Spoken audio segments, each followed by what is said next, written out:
All right, we are live. Welcome everyone. It's Monday evening and we begin with a new book today, School Conditions, which consists of six talk of the month.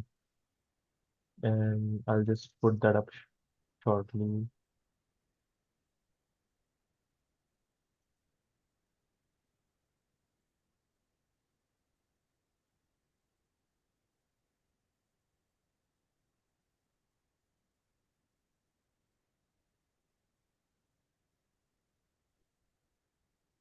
Yeah, here we go.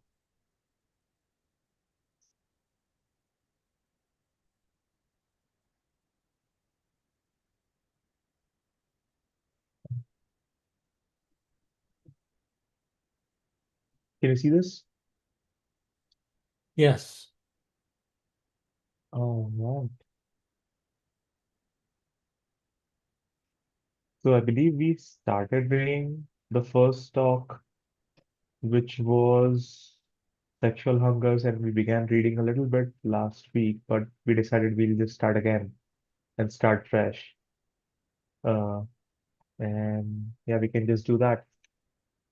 Does that sound good with you guys?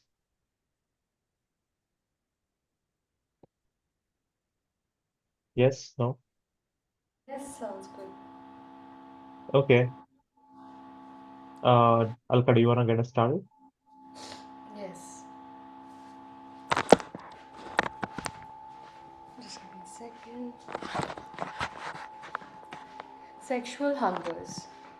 This talk was given during the Man on the Cross workshop in the Lower West Side of Manhattan, in the infamous Hell's Kitchen area. The room, filled with people, was bathed in the amber glow of candlelight. A subtle heat, electric like, danced on one's skin and Mm. filled the air.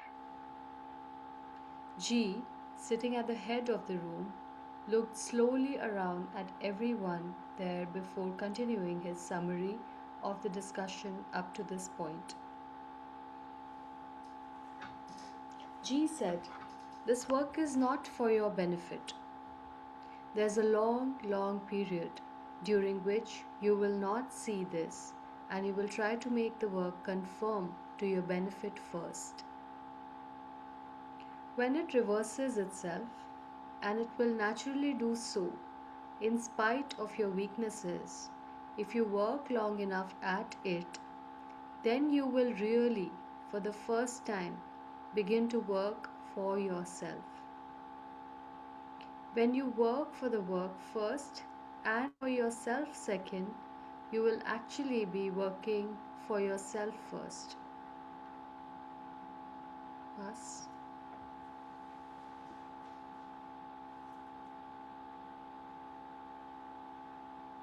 after you wean yourself from your desires without squashing them, which doesn't work, is this all or just one thing? Asked L. M answered, you have to begin with small things. Let's say you have a craving to go out and get late. You meet a girl you have never met before, and you immediately start working on a hustle, and you end up in bed with her. In the morning, both of you may feel bad or good about it. When you begin to confront your machine in this sort of thing, you begin to enter into a combat situation, and you have to develop a strategy for working with your machine which has these cravings. G interrupted. When you start entering into this work combat, the only way the machine can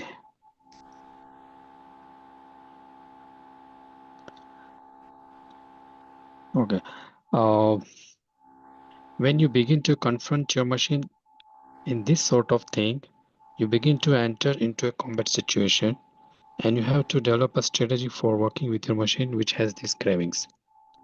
G interrupted.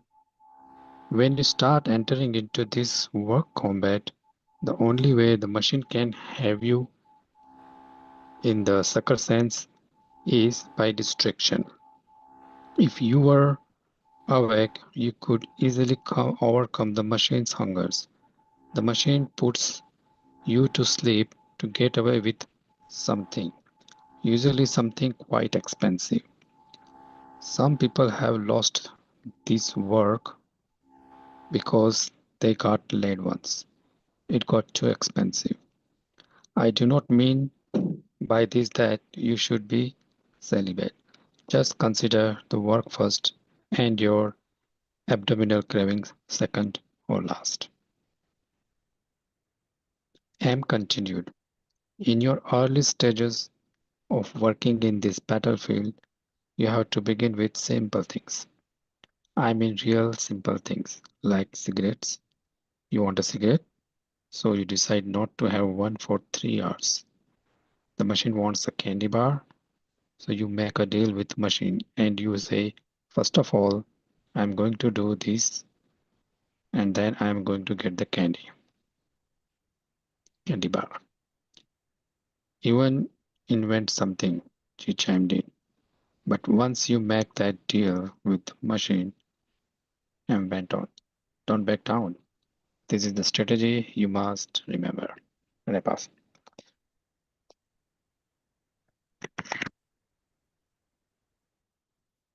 G added, just as with the dog, if you back off once and let the machine have its way without carrying out no, without carrying out your threat or your threat, what is it? Threat. Threat. So have its way without carrying out your threat. If you lose your bargaining power even one time, the machine will never again take you seriously. You will lose your credibility. So you should start with something small like a cigarette or sex. Those are small. Having a cigarette or getting laid are two of the smallest, most trivial and primate satisfaction in life. What would you consider big? H questioned. Real big, biting your lips, scratching your balls, G said. B.M. added, opening a door with your left hand if you are right-handed. G asked, do you know why doors are big? Not the lip or the balls, but biting or scratching. Yes, because it's so automatic. You think you can control these automatic responses of the machine, said H. Pass.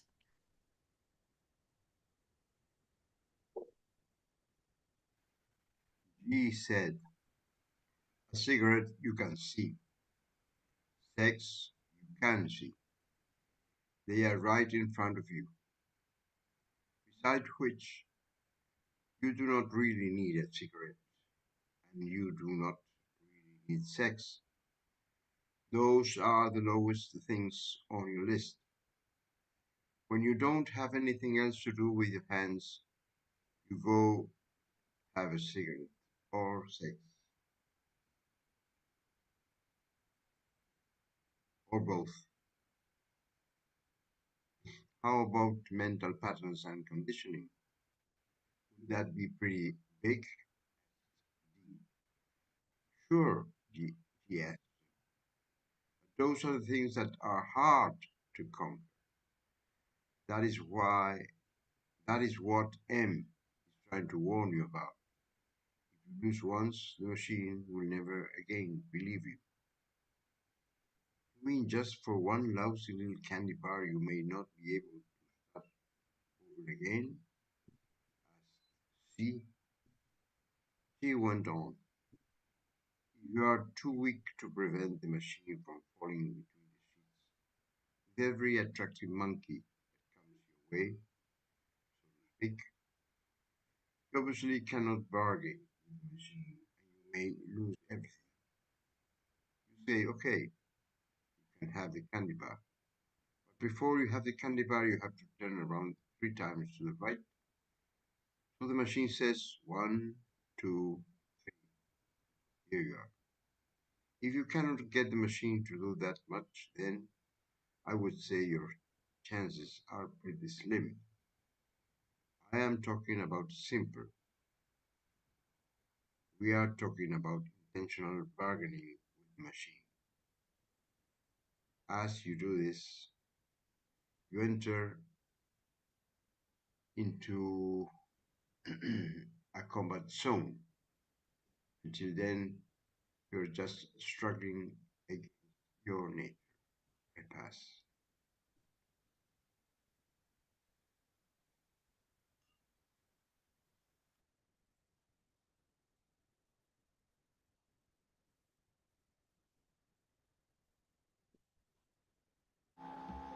The difference is in the intention.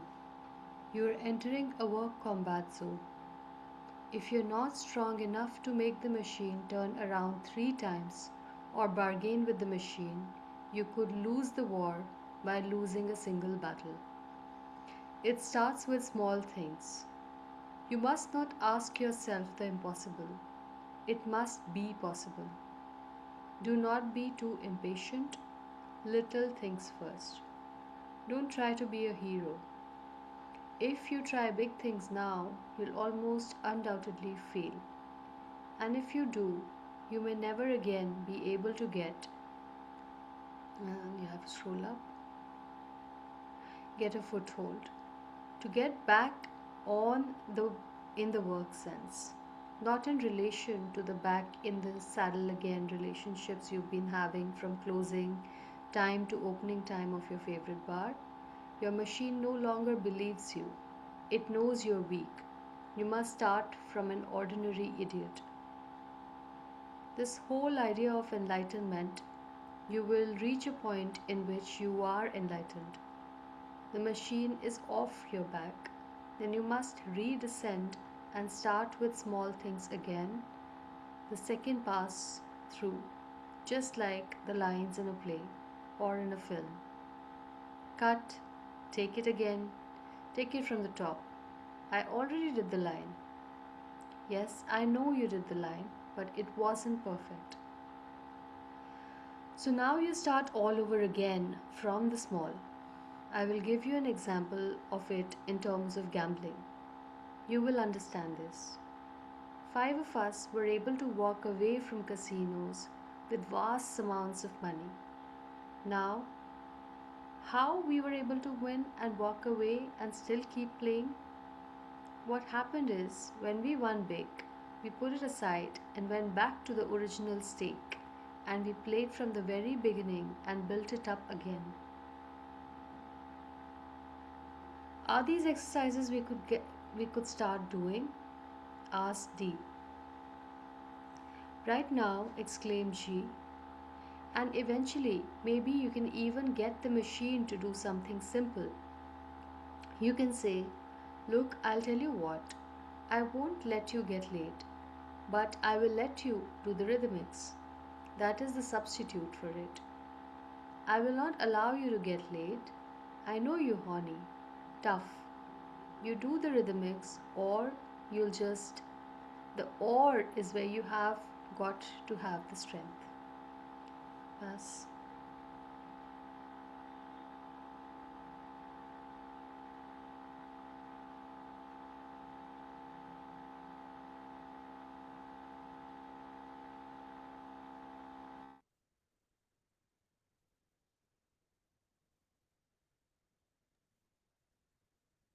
This is where you must have some force. The ability to bargain with the machine is called will. It is not just ordinary will, it is a beginning kind of work will. You do not have that kind of will to begin with, but I do. So you can borrow some of my will. It is called borrowed will. This is where you're going to start fighting. Start your combat in little tiny ways. You're going to start fighting with your machine until you win. Either you win or the machine will win. One of you is going to walk away a winner, and the other is going to walk away a loser. In a crowd of this size, I would say probably a maximum of 20 of you, and probably closer to 8 or 10 will walk away winners from this combat. There are some people who feel that they are such high initiates that they have been around for so many years that they cannot possibly start over again. There are a couple of people here that I brought from California with me who are at the point that they have blown it and they have to start all over again. Some of them can, some of them cannot. Those who cannot are going to have to leave my work. And I pass.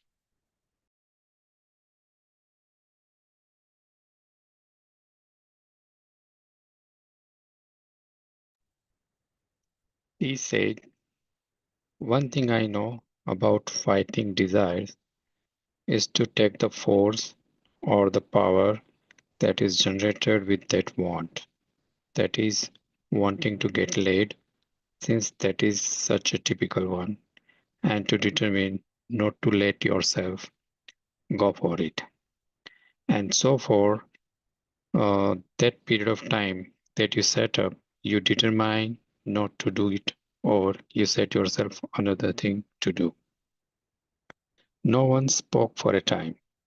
Several people shifted their sitting positions, while others wiped sweat from their faces. A candle was carefully moved.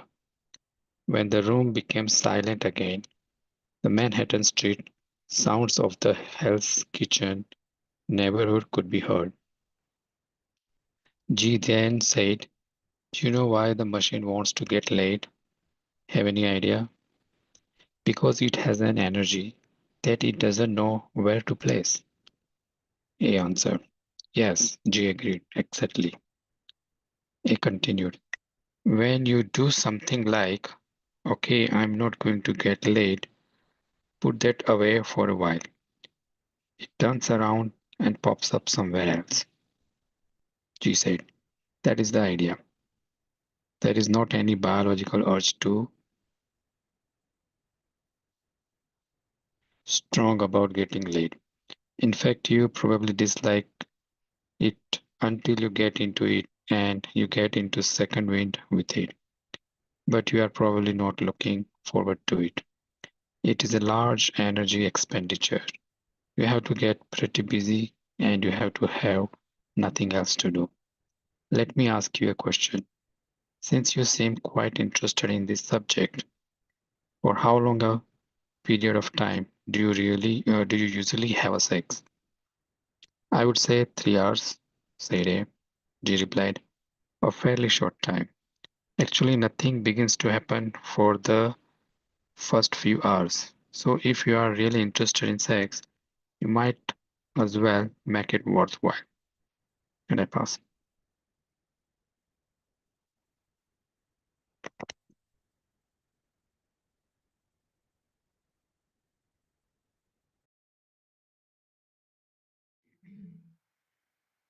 W said, I once tried an experiment of celibacy that went on for quite a while, and I noticed that the feelings and desires were greatly amplified.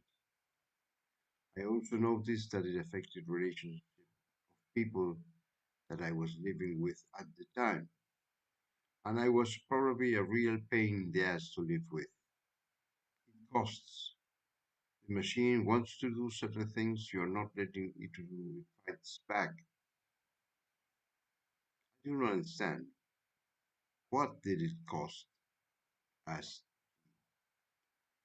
Just being able to get along with others around me, clarified W. Get along with them, said G. That is the last thing you would want to do in this world. You want to absolutely antagonize them. Constantly, I do not understand. It sounds terrific. Why would you want to go back the other way in a situation of total comfort and put yourself to sleep again? I think you had something going and you lost it. You see, when you take it out of the genital area, when you deny it that expression, it will,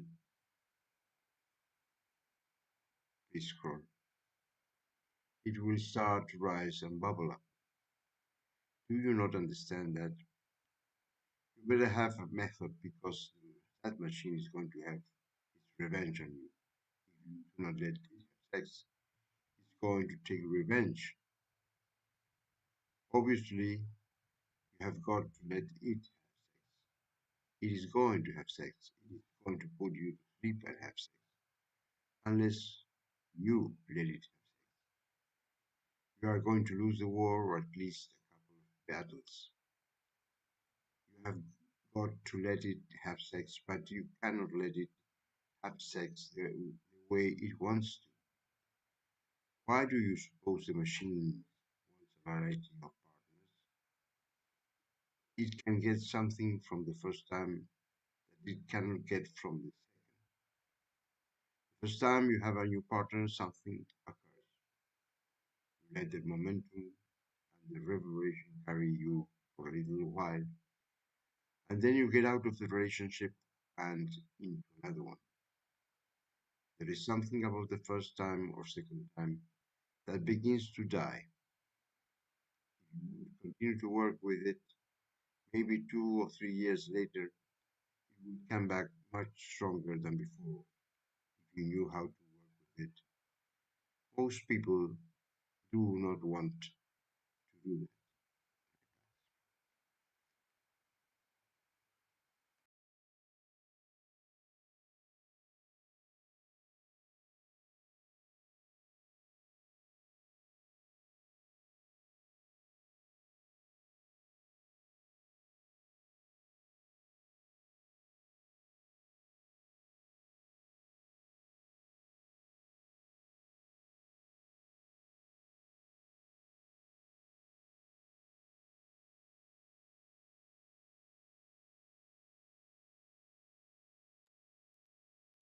They do not want to put the time in. They would just as soon get the first night payoff, which is the first hit free. It is all free first hits, and that is where promiscuity comes from. If you cannot prevent the machine from becoming promiscuous, think about it in a line of work. No matter where you go, you will be told this. Who is willing to do this with you? To penetrate this with you? There are a number of women who are in the work who would be only too happy to accommodate you and to work with you. They know a little bit, not a great deal, but they know something, and they are willing to learn. They are around here, but I would bet that your tendency would be to hop from one broad to another. I'm using the word broad because I think I'm getting a vibration of using women as a jack-off machine. In other words, autoeroticism, but with a partner. That is not sex. I am not suggesting you deny your sexuality. What I am suggesting is you deny your machine its full-blown pleasure-seeking self-masturbation. If, for instance, you take a woman and use her as a masturbation machine, and then when you are finished with her, you look for another one that is empty. A nodded his head in agreement. A brief pause was punctuated by the sound of a siren fading into the general murmur of street sounds. How about doing something small and unimportant? Does that endanger my work? Ventured I.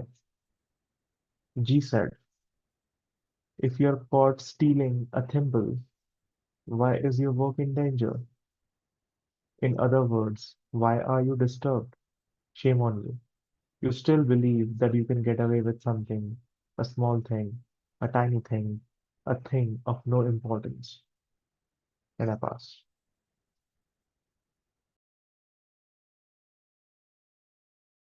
Can you repeat this last paragraph, Nishant, please? Nikhil. A G. nodded his head, please. A nodded his head in agreement. A brief pause was punctuated by the sound of a siren fading into the general murmur of street sounds. How about doing something small and unimportant? Does that endanger my work? Ventured I.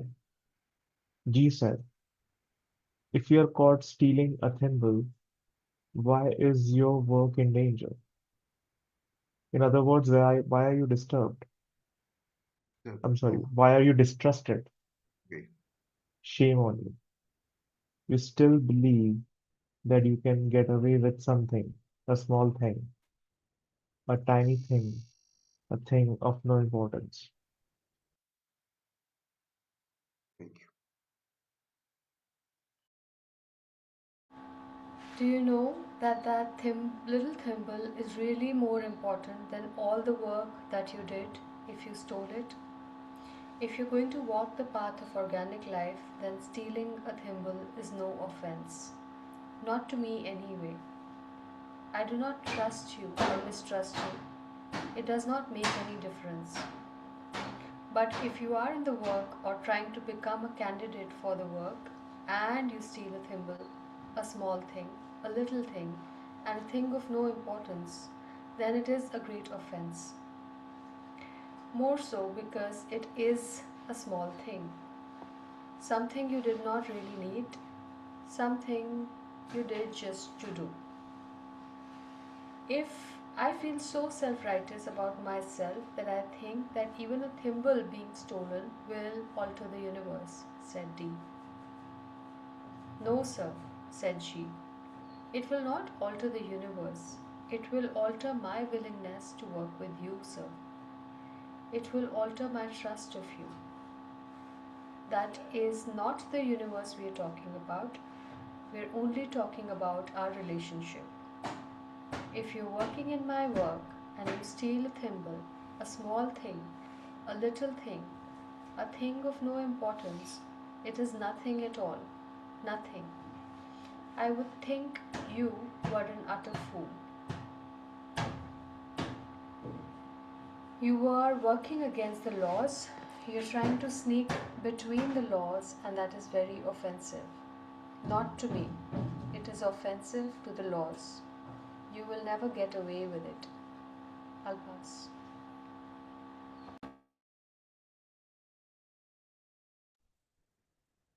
G's firm statement reverberated in the air. It seemed to echo through the room, and as it sank in, people stirred and bumped one another, and several candles glittered and flared, momentarily brighter. In the following the hand exercise, how can I focus my vision on my hand and at the same time have peripheral vision? Aren't they opposite? Asked T. No, it is not opposite, said G. Peripheral vision is the limit, like a disk. First, establish the peripheral vision, then follow your hands with your eyes, with all your attention, with utter adoration. Do not let your vision focus on any one thing. All around you, all things should be equally in focus. You will also have a sense of being alone at that time. With your vision diffused, just follow your hand with your head very slowly, slower, slower. Ask any woman how to do that exercise. She will probably be able to tell you very well. Ladies, if you wanted to, could you explain this exercise? Do you know what I am talking about? Is there any lady in the room who does not know what I am talking about? Those who know what I am talking about are the good lovers. That is why causal affairs, a casual contract, is nothing. It takes time to develop that and years before it comes back. You see it at first, then you lose sight of it. You get the glimpse of the beloved, you lose sight of it, then it comes back. He said, I had a question yesterday when we were working on the sculpture. If you can make bargaining factors with the machine and little by little take these steps, it is like taking small chips off the stone. I ask you what to do when it is time to change strategy with the machine and you say to use different tools. G answered, actually, there are several changes of tools beginning with very gross tools, which are smaller things in that sense. You would start with smaller things, which I would call gross tools, and you change over to the finer tools, which are the larger things. Just see it in reverse. You are working with the machine until finally you are taking great big blows at the thing and you know exactly what is going to happen as a result. But of course, you want to start at the top and work your way down. It is a perfectly natural thing. It is easier in a situation where you want to explore the sex that you are talked about last time. That is not sex, G answered. You just stand on sex and jump. Sex is a stepping stone to what I am talking about. Most people think it is an end in itself. And I pass.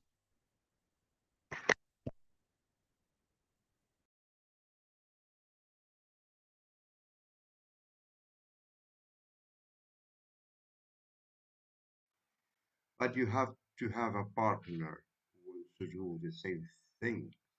And you have got to have a partner who does not want to be a chipmunk or a laboratory guinea pig.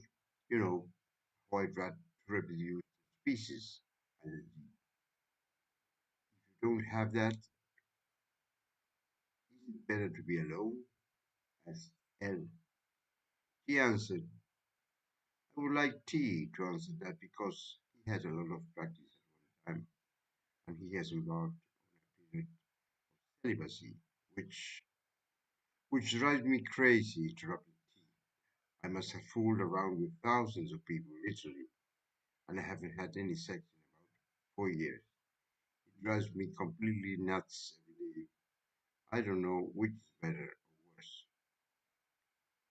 But tell the truth, does having sex also drive you crazy? Yes, it also drove me crazy, agreed. He interjected, I will tell you, it all depends on quality of life. I am trying to educate you to quality. The difference between eating at McDonald's and eating at Ararat's per person is negligible. $1, 4, 5, 10. There is no amount of money that is worth falling into gutter. McDonald's is the gutter. There is no pay off to that. Not really. It is still junk food and you are still hungry afterwards. You get a cautionary, you're still going to be hungry afterwards and smartly disgusted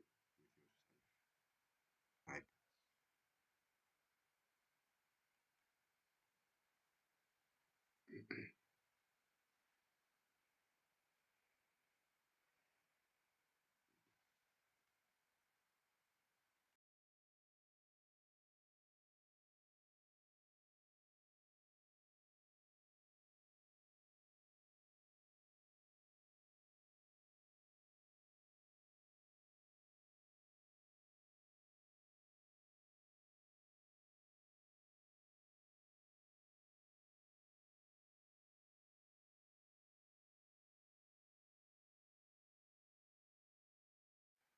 Okay, I will continue.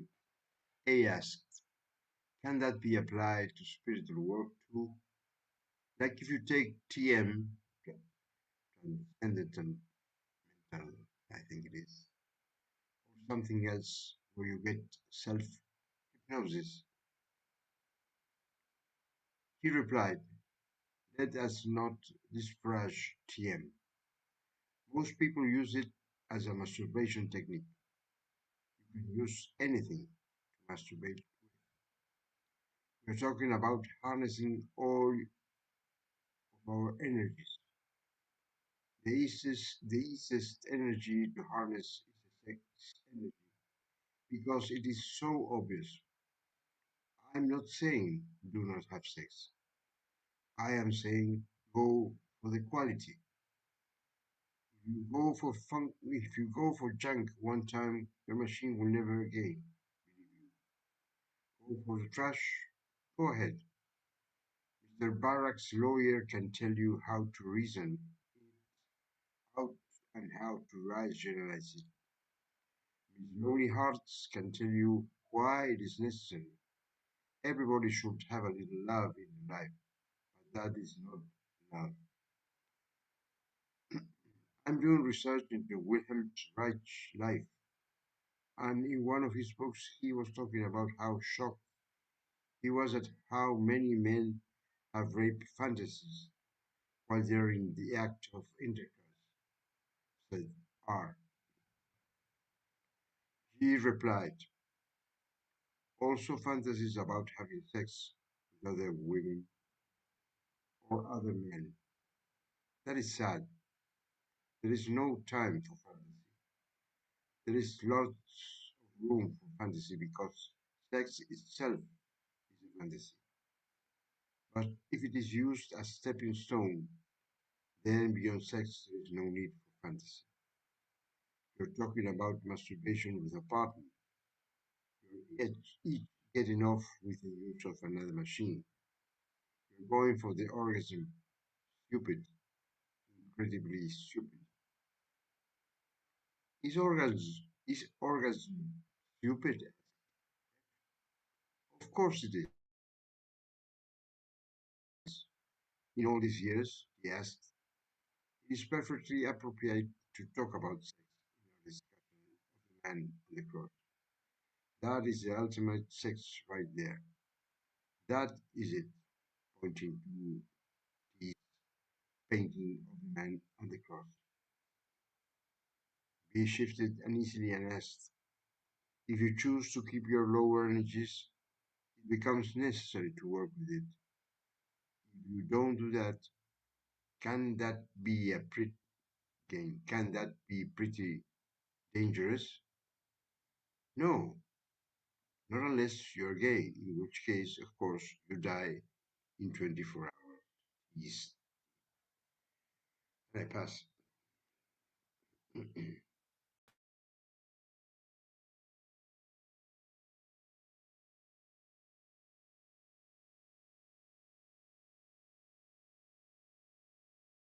You are repressing it, holding it in, said B. You're talking about sublimation again.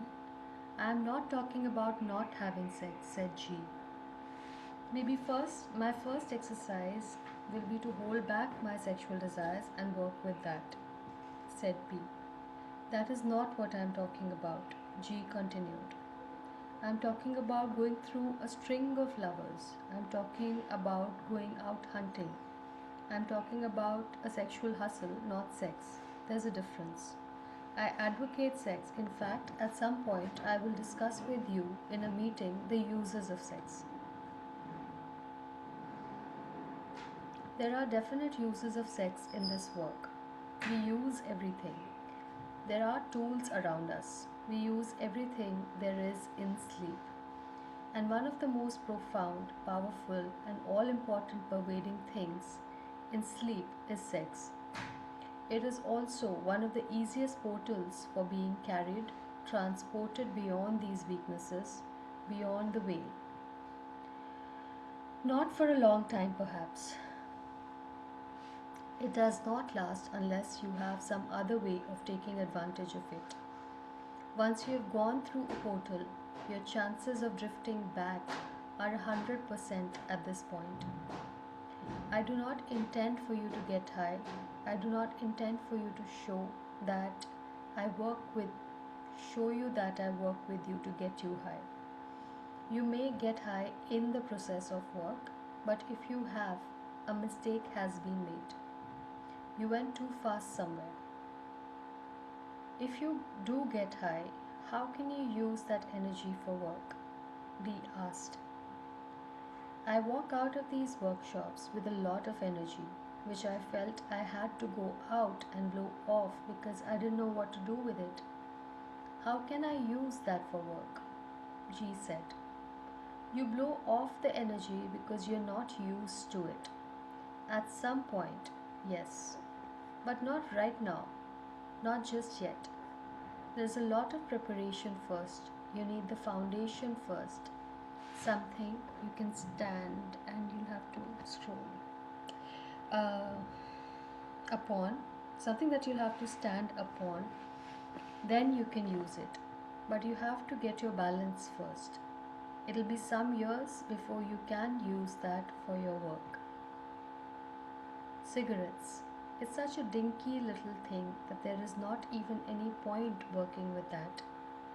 I do not even suggest exercises to people for that kind of thing. It is nothing. Organic habits like cigarettes and sex are so easy to break. You should be able to say, enough of that. You are either interested in this work or you are not. I do not even offer any exercises in relation to those things. And I pass.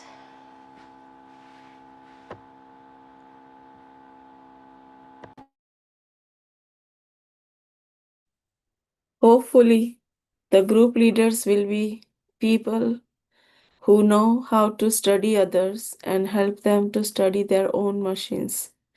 After a while of observing, I can give you a couple of hints, and then you can use those for exercises. But I need to observe you for a little while. Some people I can tell right off. Half the time it takes observation for days, maybe even weeks, before I can get any idea where to find the handle on your machine. Before I am even interested in giving you anything at all to work with, I want to make sure you are sincere. And one of the ways you demonstrate your sincerity is by cleaning yourself up. I said you reek of old orange peels. When you no longer reek, I'll take you seriously. I should warn you that at some point you might have to do like tea to enter a period of celibacy just to get hold of the machine. Just to get hold of it because you cannot control it. There is not any way you can control it. I want you to smell, not drink. Try not to have as many hungers until you have outgrown your organic hungers. I am really not going to work with you at all. I'm going to give you preparatory work to help you outgrow your organic hungers. That takes some people a day and they are finished with it. Some people will leave here tonight or go tomorrow and they will have outgrown their organic hungers because this work is very important to them. More important than self satisfaction, more important than self masturbation, more important than pampering and indulgence. They will just have outgrown it. In fact, there are some people who play the game simply because they thought they ought to fit in, just because everybody else does. All the white sheep fit in that way. I want to be part of the flock. So I will smoke and have sex and drink and play the game and just be a good pal and be a good sport. They have suckered you into thinking that you ought to play the game. You are lonely people and you can be had because you are lonely. You really need support. You can't do it alone. It is called organic anonymous. You can put out a sign in front of your group building saying, or anon meetings Thursday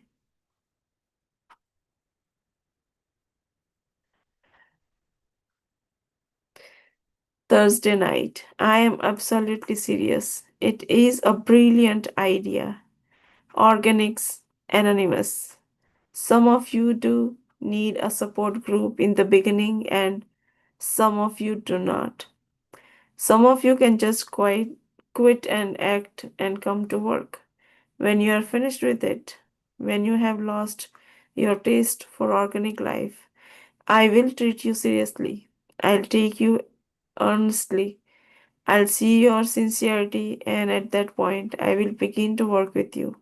I'll tell you that right out front, but I will entertain you if you pay for it.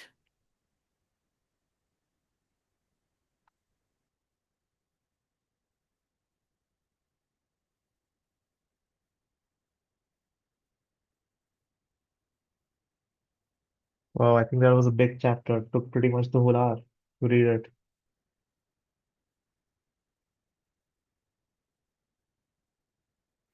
Excellent, excellent, very strong. Where do we get the copy of this, Nikhil or anyone? How about this? I'll send a link. Okay, great. Yeah.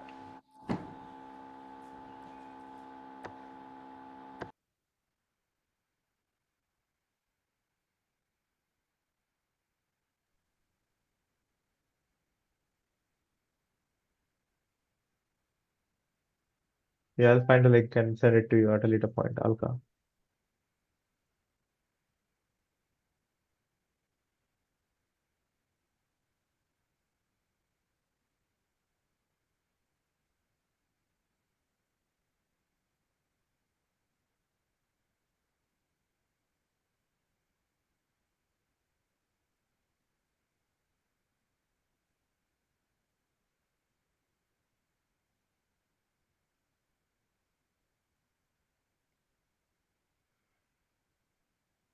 So, I found it interesting how in the beginning it said that unless you begin to work for others, you cannot begin to work for yourself.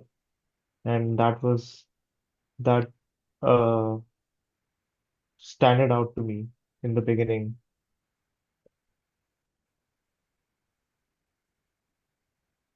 Can you go to that line back? Sure. I think it was way ahead.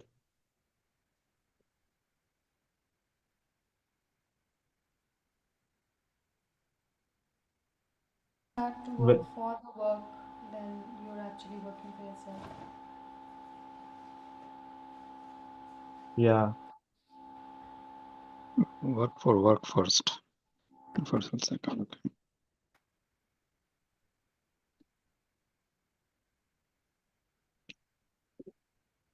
Very nice book.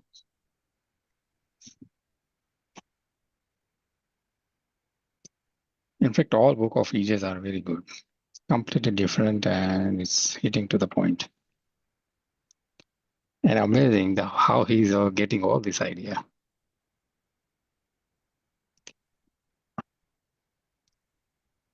Rajesh, I definitely recommend you get the book, The Yeah, Human I'll Biological download. Machine. Oh, you've I got the already book? no Great. biological machine I finished long back. Oh, oh wow. Yeah, Yeah, that was that's really fast. good also. One whole chapter was on this one. Yeah, I remember reading about a little bit about Yeah. this from HPM. There is a book that covers this more profoundly.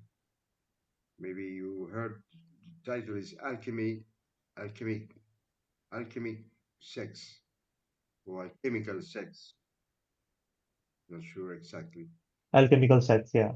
Alchemical Sex, but it's all a notion that I think for each one for us and mostly men um, is against the kind of organic program, culture program we have. Um, but I suppose, and I confirm, but why we have read that G is not against sex, of course, doesn't propose celibacy because that that is something that this is no very old information from very old times from, and I believe mostly church, Catholic Church, and not only Christianity. The obsession with this and the confusion about this has brought a lot of damage to humanity. What I think EJ is talking here, and he stresses in the middle phrase, we are, I am talking about quality, but not quality because quality is what we are looking for because it's nice, it's pleasurable. It's quality because it changes the other person as an object. And even we use our sex organs as objects of pleasure. So in a way, we are mechanical robots doing what we think we have to do. So I think this chapter of this is very open-minded for me, but it's also not for me. It's very difficult to grasp it because there is subtlety in what EJ is saying. Thank you.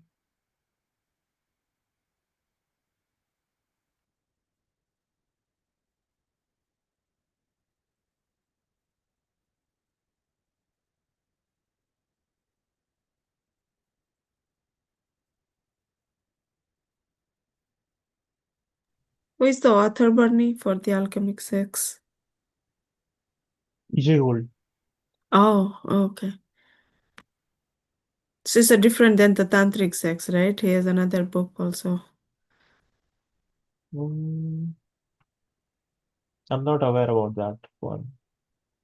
Yeah, I have one, I think. I haven't read it yet, but I ordered 2 years back, tantric sex. I think it's in that line. Yes. Okay. It has been known for centuries, at least in the literature I have been reading. It's been known for centuries that the I don't like the word the abuse. No, it's not the abuse. The in sex there is an energy that as we have read the second wind. There is an energy that can be developed between two people. And it is also known that the excess or the or the opposite um, can bring higher states of mind or whatever. But I think in this what we have read, Jay also stresses that it's not the point of getting there. Something more subtle. Um, Not only control, something that has to be developed and experienced.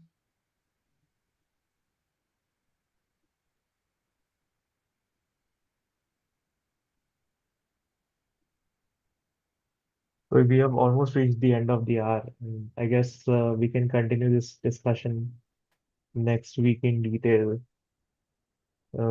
And I suggest you, if you have the copy of the book, you read this chapter in advance before coming next week so we can dive in deeper.